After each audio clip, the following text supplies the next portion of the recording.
Brian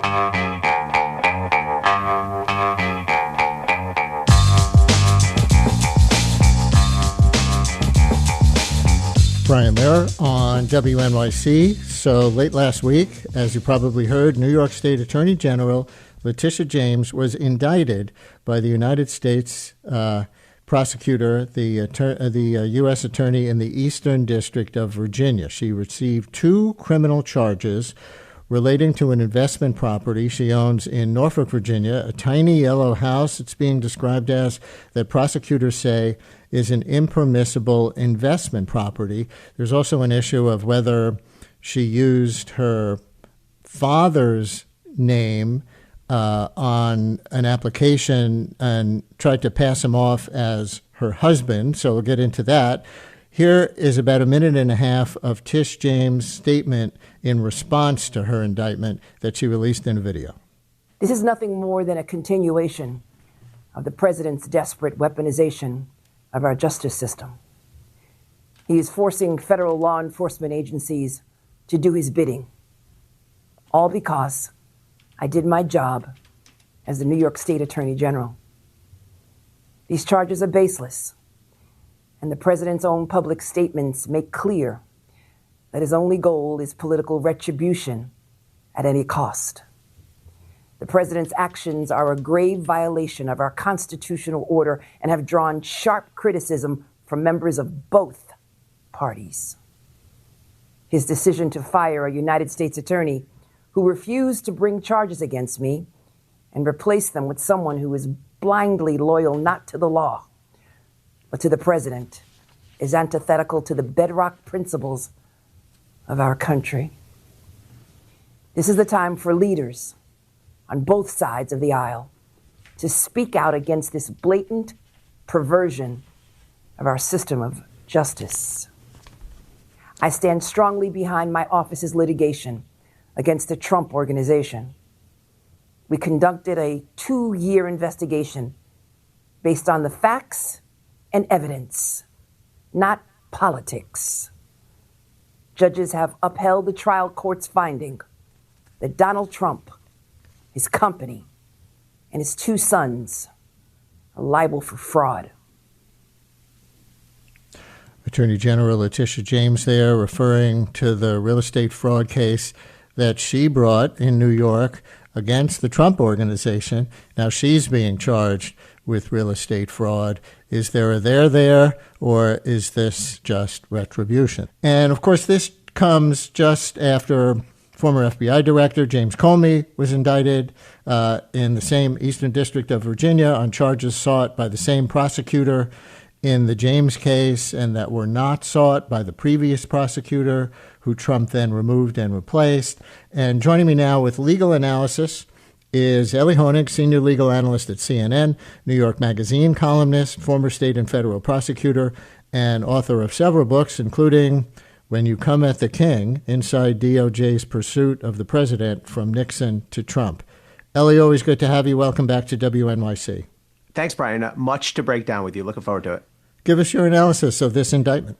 Well, you said, is this retribution or is there something there? I think the answer is yes and maybe, in order. So clearly, this is retribution, and you can look to a couple things. First of all, Donald Trump forced out the original U.S. attorney for the Eastern District of Virginia, a guy named Eric Siebert, who was a conservative who had been put in that job as a longtime prosecutor by Donald Trump. But Eric Siebert reportedly did not see the validity of proceeding with indictments against either Letitia James or Jim Comey, and was quickly forced out and replaced by Lindsay Halligan, a longtime political loyalist of Donald Trump's, who had 0 prior prosecutorial experience. On top of that, you don't even need to do the math. The Truth Social that Donald Trump posted, there's been reporting that he intended it as a private message to Pam Bondi, but he apparently inadvertently posted it on Truth Social. He says in so many, not even in so many words, he says explicitly, I want to see Letitia James and Jim Comey and Adam Schiff all indicted, and what's taking so long? So there's no question that it's payback. And the payback for what? Look, Letitia James also politically targeted Donald Trump. I mean, she says in the statement you played before, just incorrectly, she says, all I did was follow facts and law. I mean, she ran on before she had access to any evidence and any facts in 2018. Her primary platform for being elected as New York State AG was vote for me and I'll nail Trump for something. I don't know what. She said different things at different times. She said she'd indict him. She'd sue him. She said money laundering. So there's no question Letitia James targeted Donald Trump. The lawsuit she brought largely failed, contrary to what she said. She said, a court upheld it. Yeah, but they threw out the entire monetary verdict. A liberal appeals court in New York zeroed out the monetary value of that case. So, look, Letitia James did wrong by going after Donald Trump. She weaponized her office. Donald Trump is now doing the same, but I would argue it's worse because he's president of the United States. So that's the whole retribution. And I think what Donald Trump is doing with respect to Letitia James and Jim Comey is an unmistakable pattern. But Letitia James does not have clean hands here either with respect to the retributive use of prosecutorial or AG civil enforcement power. Turning to the indictment itself, the only real answer is we don't know yet whether there's anything there. Now, there's a chance we don't ever find out because I think Letitia James will have a good motion to dismiss based on prosecutorial selective prosecution or vindictive prosecution. We can talk about that in a minute. But the core allegation is that when Letitia James purchased a small home in Norfolk, Virginia in 2023, she certified that that home would be her secondary residence, when in fact, according to the indictment, it was an investment rental property. Now, the reason one might do this is to get lower interest rates on the mortgage. The allegation is that the entire sale price of this home was $137,000. The amount of the mortgage was about $108,000, and the amount of savings Letitia James received by making this false statement amounted to $18,000. Now, Brian, I've said before, that is a really low number for a federal mortgage fraud case. I don't think I would have ever taken in a federal mortgage fraud case with that low of a loss amount. So did she commit fraud? That remains to be seen. On what you said about Tish James going after Trump politically, I don't have any of the quotes in front of me of whatever she may have said in her campaign for Attorney General. But I imagine she would argue that, no, she didn't say she was going to target Donald Trump just to target Donald Trump, that she was arguing more like there are things Trump has not been held accountable for that I'm going to hold him accountable for, that maybe previous attorneys general took a dive because Trump was powerful, or it would have been, an ugly public relations fight, that kind of thing. So where's the line for you between actually using her office to politically target Donald Trump, because that would be, popular with Democratic voters in the blue state of New York, versus, there's stuff Trump did that he just has never been held accountable for, and she's going to look into those things for real. Well, I'll give you some quotes. Here's something, and there's dozens of these, but she tweeted that if she was elected, she would be, quote, leading the resistance against Donald Trump in New York City. She solicited campaign donations by vowing to take down the president. She declared that Trump, quote, engaged in a pattern and practice of money laundering and, quote, can be indicted for criminal offenses. I mean, what is that? The day after she wins office, she still has no access to any evidence. She said, quote, we're going to definitely sue him. We're going to be a real pain in the ass. He's going to know my name personally, end quote. That's just a small sampling. The clear message was vote for me and I'll get this guy. And I'm not okay with that any more than I would be okay with somebody running for Attorney General of Delaware saying vote for me and I will nail Joe Biden and Hunter Biden, or running for AG of New York saying I will find a way to nail AOC. She's not been held accountable. I mean, I think it is a really dangerous path when you have someone running for a position that holds enormous prosecutorial power by singling out an individual. And by the way, it wasn't like this was some side note. This was the centerpiece of her entire campaign, by singling out a person who is politically unpopular in that district and vowing to get them somehow, criminal, civil, I don't know. We're going to sue his ass. He's going to know my name. Indict him for money laundering. You can apply that to any person in any hard blue or hard red district and see the problem with it, I think. I think we have pushback on exactly that from Patrick in the Bronx. You're on WNYC with Ellie Honig, legal analyst for CNN and New York Magazine. Hi, Patrick. Hi, thanks for taking my call. Mr. Honig, I think you missed the point. Cyrus Vance, the district attorney of New York, had, some would argue, refused to. That's the previous Manhattan DA. Just to be precise, go ahead. Had refused to investigate. Well, he said he investigated, but refused to indict the Trump Corporation for the same conduct for which became au courant during the subsequent elections for Bragg and Letitia for the Attorney General.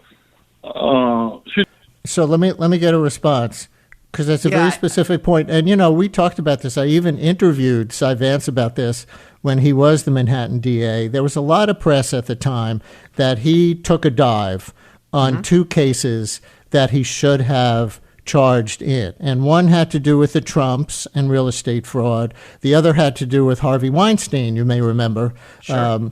Despite, a fair amount of evidence in the way he treated women. So that was certainly out there at the time before Letitia James started running on this.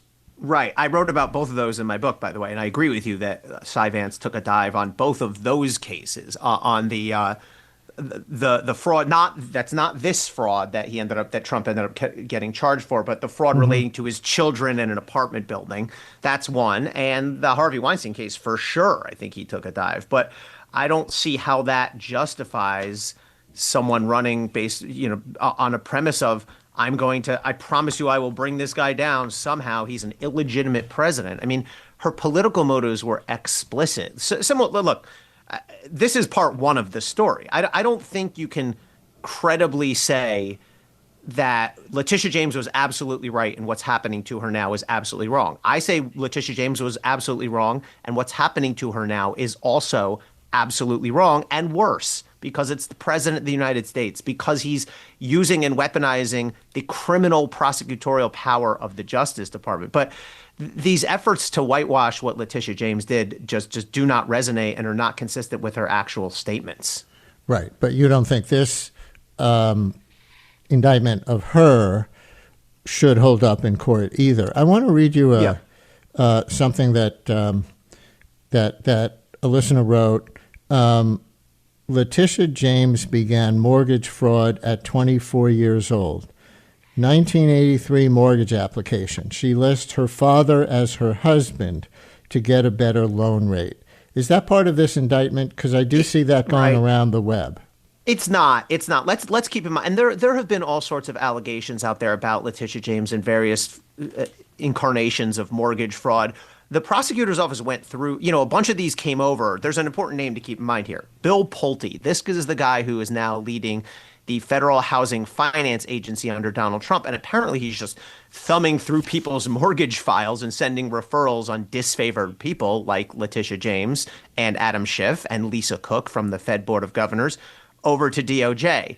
One of the allegations is this thing with her listing her father as her husband. That is not part of this indictment. I don't have any reason to think there's any substance to that. There was also a separate allegation with respect to this same property in Virginia that she at one point had said it would be her primary home, but in fact it was her secondary home. That's also not the basis for this indictment. Again, the basis for this indictment is that Letitia James certified and got a loan under this property in Virginia being her secondary home. But in fact, the allegation is it was not. In fact, it turns out she had a niece living there, received apparently some minimal rental income, may have claimed it for tax purposes. But basically, she said it would be her secondary home, the allegation says, but she treated it as a rental investment property. And that matters because you get a slightly better rate on your mortgage interest, which amounts to about $18,000 here for a secondary home. Whether Letitia James did that or not, I don't know. Nobody knows. Don't believe anybody right now who tells you she's absolutely guilty or not guilty, because we just don't know enough about the evidence. But I will say prosecutors are going to have to prove her guilt and her intent to commit fraud beyond a reasonable doubt. And we know that career prosecutors in the Eastern District of Virginia objected to bringing this charge. Right. So those are indicators to me that this is a charge that won't stick. What can we learn about the grand jury process in this case? Because, when Trump was indicted on those various things, and he was proclaiming his innocence, and that was political, he said, a lot of the pushback was, well, this wasn't just some Democratic prosecutor who brought it. They got a grand jury to look at the evidence and decided there was enough, of a reasonable possibility that the person, Donald Trump, committed these crimes. And so this is, 12 or 23 or however many sit in a grand jury in a particular place, regular people who thought there was a there. They had a grand jury in this case, too.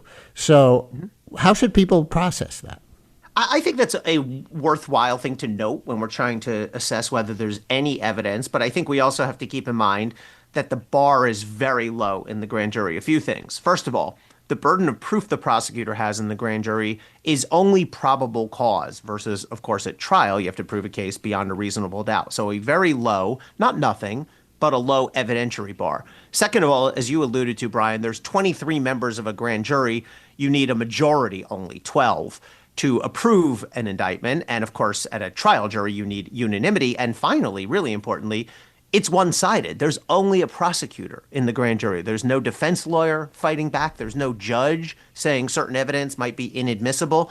And of course, both of those things would exist at trial. So yeah, it shows, prosecutors can't just absolutely fabricate something and get it past the grand jury, but the bar is quite low. And important to keep in mind, we have seen reporting that the Comey grand jury came out they rejected one of the three charges, and they came out 14-9 on the two charges they did approve. So that does not bode well. If you can only get 14-9 in a grand jury, good luck getting 12-0 at a trial jury. Letitia James, we don't know the count of the vote exactly, but yes, we do know that a grand jury approved these charges. It shows there's not nothing there, but it doesn't necessarily mean she's guilty. So last thing, and this is maybe the most important question when we get past the particulars of any of these cases, is this another step, maybe a major step, toward turning the United States into an authoritarian country? On Truth Social, Trump posted a message on September 20th aimed directly at U.S. Attorney General Pam Bondi. I'm just going to read part of this. It's getting a lot of attention. It says, Pam, I have reviewed over 30 statements and posts saying that essentially, same old story as last time, all talk, no action, nothing is being done. What about Comey, Adam Shifty Schiff, Letitia? They're all guilty as hell. And then goes on later to say, they impeached me twice and indicted me 5 times. Over nothing, justice must be served now. President DJT. Yeah, that's the exact social media post that I was alluding to earlier.